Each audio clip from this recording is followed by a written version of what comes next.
Now at 5 and streaming on CrossroadsToday.com, one person was taken to a hospital yesterday evening after a stabbing here in Victoria. And Cedar Hill police released video of the shootout with the suspected gunman at a Dallas medical center Tuesday afternoon. Plus, Ken Paxton may have violated a gag order after filing a motion to stop the impeachment articles brought against him. See a few light showers across the area today. Temperatures a little bit on the cooler side, but that's going to change. We're going to heat up again here in South Texas. We'll talk all about that and more. Thanks, Howie. Plus, Houston ISD is getting rid of librarian positions at 28 schools to make room for disciplinary centers. You're watching 25 News now at 5. Good afternoon and thanks for being with us. I'm Karina Garcia. James Munoz has the day off. Victoria police report Wednesday night around 6:30 officers responded to the area of 1300 North Lewis Street in response to a fight. An investigation found two men were involved in a fight when one man was stabbed. That man was transported to the hospital with non-life-threatening injuries. The other man in the fight left before police could arrive to the scene. Victoria PD says they believe this incident was isolated. A Cuero man sentenced to life in prison. 50-year-old Alberto Gutierrez pleaded guilty to the charge of continuous sexual abuse of a child under 6 years of age. During a jury trial, the child victim testified the minimum sentence for this charge was 25 years in prison. Newly released dashcam video shows the shootout between police and a suspected medical clinic shooter in Cedar Hill. Officers chased the man they say raced away from the clinic moments after shooting a doctor. In the video, gunfire broke out in front of people stuck in traffic. Police say the suspect in the black Chrysler fired at officers first before 5 officers fired back. The suspect, 34-year-old Brian McGee, remains hospitalized in critical condition. While details about the shooting is still under investigation, police say only the doctor was hurt, but he's expected to be okay. And with that, let's pause on the news real quick and take a look at your weather with First Warn Storm Team Meteorologist Howie Gordon. Howie, I hear it's going to be super dry. Karina, I appreciate the what do you call that? Promotion. There we go. Thanks, Sauce. Yeah, thanks for the promotion there, Karina. Yeah, we are headed towards drier times once again. We had a few rainy days here and there. Still a few pop-up showers across the area, but look at these temperatures. Whoa, some spots under 100 for the real feel. We are a little warmer there in Port Lavaca, 107, but we're going to see those shoot up once again. Wind's not too bad, closer to the coast, maybe a gust, in that 15, 20, 25 mile per hour range. We'll be in the 80s this evening, overnight dropping down to 81 degrees. Again, we're going to see warmer days. We'll talk about that in my full weather coming up. Karina. Thank you, Howie. Several homes were destroyed after a brush fire erupted in Blum, Texas. Authorities said the fire began early Wednesday afternoon in Hill County. The fire had burned at least 250 acres, destroying at least 5 homes. As of Wednesday evening, the fire reached 20% containment. A 6 bus sent by Texas carrying 36 asylum seekers arrived in Los Angeles this morning. The bus left Brownsville on Wednesday at 9:45 a.m. and arrived at Union Station in Los Angeles Thursday at 8:50 a.m. The Coalition for Humane Immigrant Rights, known as the largest immigrant rights organization in California, activated its rapid response services to help the arrival of migrants. Previous buses from Texas arrived on June 14th with 42 asylum seekers, July 1st with 41 asylum seekers, July 13 with 30 asylum seekers, July 18 with 41 asylum seekers, and July 22nd with 44 asylum seekers on board. The Department of Justice is seeking a preliminary injunction against Texas over floating barriers in the Rio Grande. The department is asking the U.S. District Court for the Western District of Texas to block the construction of any new floating barriers and to force the state to remove existing barriers within 10 days of the requested order. Texas was sued by the DOJ over these floating barriers. The lawsuit argued that Abbott and the state of Texas violated the Rivers and Harbors Appropriation Act. Now, the number of migrant families with children crossing the southern border has nearly tripled in the past 2 months. NBC reports earlier this week more than 2,200 migrants were crossing the border daily on average, up from 790 in early June. Data shows that while single adults are still the largest demographic seen at the border, families are the fastest growing demographic of undocumented border crossings. Most of the migrants are from Central America and Mexico. Texas suspended Attorney General may have violated a gag order while he filed a public motion during his impeachment trial. The order barred Ken Paxton from making public comments about evidence or witnesses. Where do you draw the line between a criticism and a defense? That's the question we're asking after a late-in-the-day notice from Ken Paxton's legal team this week made a motion to quash the articles of impeachment brought against him. Which Paxton's lawyers are trying to say this evidence should not be admitted, this wasn't properly done, and this information should not be presented to the Senate.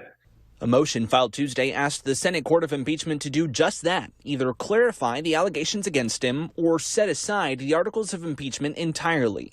But in doing so, they call these articles unconstitutionally vague and hopelessly vague, and label the impeachment effort a deliberately clandestine process. And the issue is Dan Patrick, acting as a judge in this trial, filed a gag order expressly limiting public comment on the trial and barring officials from giving any opinion as to whether the articles of impeachment should be dismissed or sustained. The purpose of a gag order is to prevent prejudicial publicity that might bias potential jurors. In this instance, today we know exactly who the jurors are. Not to mention, in the hours after this new motion was filed, Paxton's team sent the motion in a press release to media, and Paxton shared it on Twitter. Is that a violation of the gag order by posting it so publicly like that? So if it were my case in a regular court, I would always tell my clients, don't say a single thing, don't tweet a single thing, don't put anything on Facebook.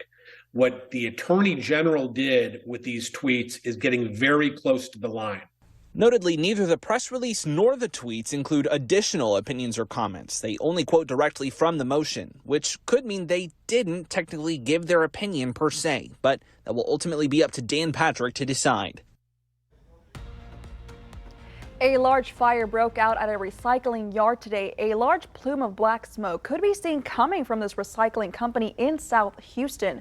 Police said the fire started after some type of explosion occurred this Thursday morning.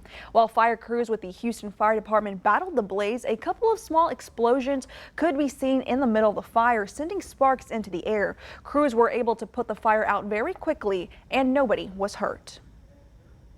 Houston ISD eliminating librarian positions at 28 schools this upcoming year and converting the libraries into centers where students with behavioral issues will be sent. KPRC reports this is part of the new Superintendent Mike Miles reform program. Houston ISD says the remaining 57 schools librarians will be assessed on a case-by-case basis. Superintendent Mike Miles said students are behind on reading levels, specifically in the 4th grade. Friday, Ben Wilson Street will close between Airline Road and Red River Street from 4 a.m. to 1 p.m. so that crews can continue pouring concrete. All businesses and homes in the construction zone will remain accessible. This construction is part of the $7.2 million Ben Wilson Street, Airline Road to U.S. Highway Business 59 project. And of course, Pack the Bus is this Friday through Sunday. The Victoria Television Group, Faith Family, and HEB are collecting back-to-school items. We need your help this weekend, and you can donate at both HEB locations. If you know a student who needs to sign up to get these school supplies, come to crossroadstoday.com. And of course, distribution day is set for Saturday, August 5th at Faith Family on Mockingbird. And join us tomorrow on 25 News Now at 5 and 6, where 25 News Now reporter Adarius McCormick will be live for Pack the Bus at HEB Plus on 6106 North Navarro Street. And remember to subscribe to our YouTube channel, Crossroads Today. Hit the like button and click that notification bell. For now, stay with us. Straight ahead on 25 News Now at 5, a hearing in Michigan underway to determine if a confessed school shooter will receive life without the possibility of parole. Also ahead, a girl who went missing from her home in Arizona for 4 years was found in a Montana police station.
A hearing in Michigan will determine if a confessed school shooter will spend the rest of his life in jail.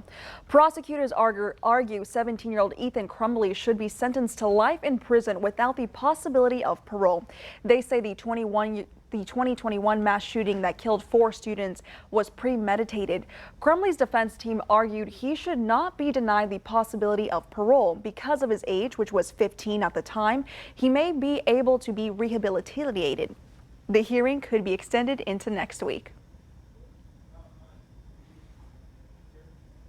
And so here's your viewer poll this afternoon. Scan that QR code on your screen to vote now.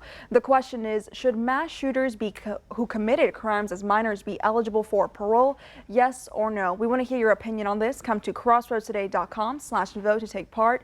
We're going to have an update on 25 News Now at 6. Now, a teen who went missing from her home in Arizona 4 years ago was found in Montana. Alicia Navarro was 14 years old when she wrote her parents a note and left while they were sleeping. She was described as having high-functioning autism. No one heard from her until Wednesday when she walked into a police station in Montana and identified herself. Alicia Navarro has been located. She is by all accounts safe. She is by all accounts healthy. And she is by all accounts happy. Police say she has asked for privacy for herself and her family. The case is still under investigation, but as of right now, no one is facing any charges. There's an added layer of stress for newborns who are born prematurely or have health issues, but there's new technology that helps new parents find ways with their infants. In the neonatal intensive care unit at Cleveland Clinic Children's Hospital, parents who can't be with their newborns don't have to wonder what their baby is doing. They can see them. These babies stay in the NICU for a long time. And after a month or 2 months, it becomes really challenging for mothers or parents to come in. Dr. Annie Doss says separation from a newborn can cause parents stress and anxiety. That's why he and 3 other researchers studied whether live webcams could help. Day or night, moms and dads can access a live feed through an app on their phone. We have heard from so many moms that even when they see their baby virtually, their stress level goes down, their anxiety decreases, that my baby is doing okay. Doss says families with a lower socioeconomic status have a harder time making it to the hospital, but he says the research shows those parents logged onto the webcams the same amount of time as others. Meaning that we, while using the webcam, could overcome this barrier of the socioeconomic difference, which is kind of new. Researchers say the webcams also help those who live far away from the hospital, have other children to care for at home, and those parents who may be suffering from an illness like depression. You can't imagine the number of times I've seen some mothers log in, like every hour, every 30 minutes, every 15 minutes. And, they're free to do that. For Health Minute, I'm Mandy Gaither.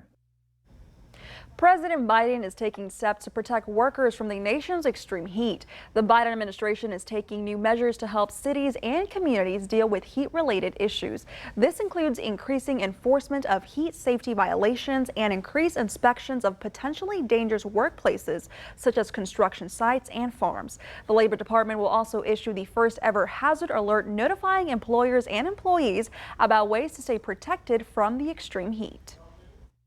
It clarifies that workers have federal heat-related protections. We should be protecting workers from hazardous conditions, and we will.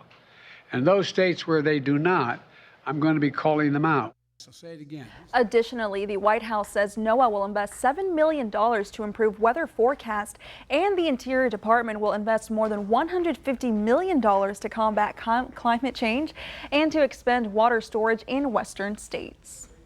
For more on today's news stories, come to crossroadstoday.com. Read about the Beeville ISD board approving random drug testing of students. That's going to be under news.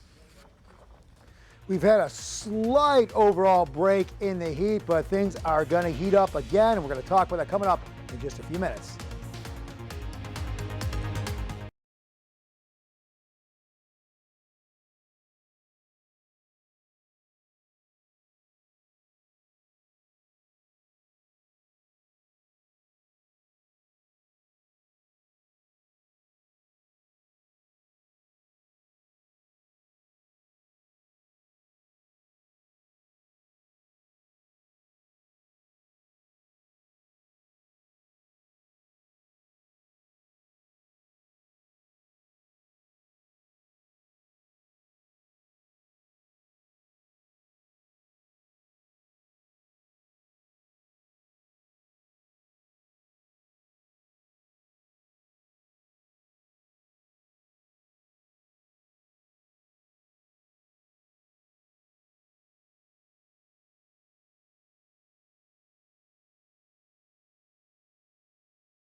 All right, let's go over our headlines really quick. Rain chances will be on the decrease. Heat indices could top 115 later on in the week. That high pressure is going to return to the area better than ever. Hot temps, that's right, looking to return to the area. So 98 degrees today, 5 degrees shy of a record. It's really a few degrees above where we're supposed to be with lower moisture levels, though, for the most part. That's keeping our heat indices down. We're going to see moisture build later on in the week as well as that high pressure. Combine those two, and that's right, looking at some hot temps. All right, here we go. A little bit of some wind action going on. The sea breeze pushing in, so a little gusty closer to the water. 15, 20, 25 mile per hour winds. You get away from the water, yeah, wind's almost down to nothing. And I say it all the time, I'll say it again. When it's super hot, I want a little bit of a breeze. I know we've cooled down, but hey, I want the air moving around a little bit when it's going to be as hot as it is in the area. Okay, we got a few pop-up showers. The sea breeze is trying to deliver a few, kind of pushing moisture into one another, getting a little bit of a lift. When the sun heating us up and destabilizing us just a little bit. Yeah, a few showers here and there. Overall, staying on the dry side here in the crossroads, right? On the coast, closer to 80 for those dew point temperatures. You get away from the water, though. Look how low these numbers are, and it's reflecting because our heat indices nowhere near what we've seen for the most part, just a few areas in that 107 range. You get away from there. Look at 96, 103. So they've been low. Victoria just 99 for that real feel. Some of our coolest overall weather conditions with the real feel in some time. But as I mentioned, these are going to start soaring later on in the week. We could be looking at 115s, 117s, 118s. Once again, it doesn't really completely elaborate that here, but they will be on the increase later on in the week as we get into Sunday, Monday, and into Tuesday of next week. So what's going on right now?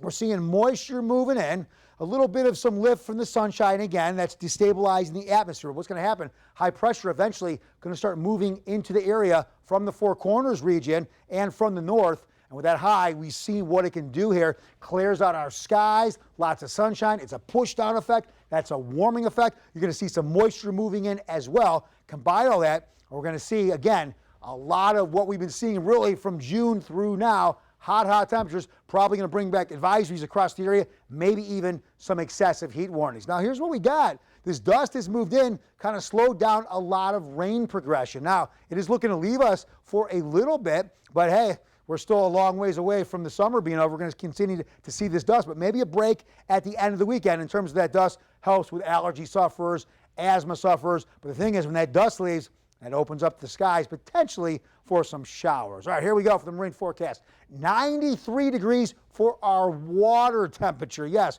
we don't want storms coming into the Gulf because that is a lot of fuel to power those storms up. Seas, though, just 2 feet, but we will have bays a little bit on the choppy side. All right, speaking of the tropics, let's go down there. So Don is gone. We had a couple other disturbances kind of fizzle out. We have one taking place out there off the coast, or not right off the coast, but near the Cape Verde Islands. Now this storm, about a 40% chance of strengthening in the next 7 days. Not that favorable, but we could see a little development. We'll keep an eye on that storm over the next week to 10 days. We'll be in the 80s this evening.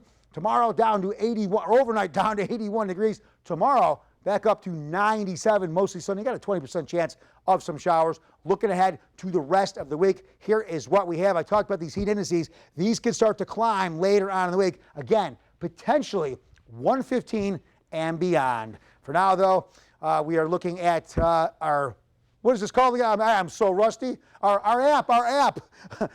For any Android and iPhone, it is free for, oh my goodness. You take a couple days off and I forgot the app, Karina. Back to you. Thank you, Howie. That's our QR code Crossroads today. But coming up on 25 News Now at 5, we'll take a look at your stocks. Plus, pending home sales rose in June, marking the first increase since January.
Taking a look at your stocks, the Dow down 237 points, the S&P 500 losing 29 points, and the Nasdaq off 78 points. Oil up $1.31, closing at $80.09 a barrel. The National Association of Retailers reports the pending sales index for homes was up 0.3% in June. The number reflects signed contracts rather than final sales, so it's future looking. Last month's increase is the first since February, and the chief economist says it suggests the housing recession is over. He says demand is outpacing supplies, but adds that doesn't mean the market has recovered just yet. The June index is about 16% lower than last year's. Bud Light sales are struggling after almost 2 decades as the top-selling beer in the U.S. The brand is getting anti-transgender backlash over influencer Dylan Mulvaney's promotion of the beer. The company is also under fire from LGBTQ advocates for its tepid response to the controversy. As of May, the America's best-selling beer is now Modelo, and that comes from Mexico. Stay with us. We'll take one last look at your forecast with Howie when we come back. Because July is set to become the hottest month on record.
We want to invite you to experience our digital streaming service, Crossroads Today Plus. You can find it on your connected TV through Amazon, Fire TV, Roku, Apple TV, Android TV, and on your cell phone. Just search Crossroads Today Plus.